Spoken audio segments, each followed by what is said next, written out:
Hello everyone! Today I will show you how to change the brightness setting in Gamble with your friends.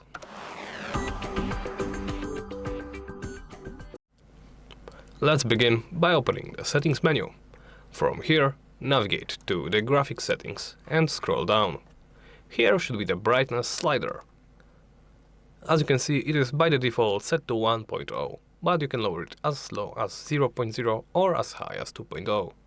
As you can see, this noticeably changes the brightness. I'll set it to something like, I think, 0.8. This should be good for my monitor, but of course customize it to your liking. After you are done customizing, simply press this button to close the menu. And that's about it. Thank you for watching, and please make sure to subscribe, comment and like the video.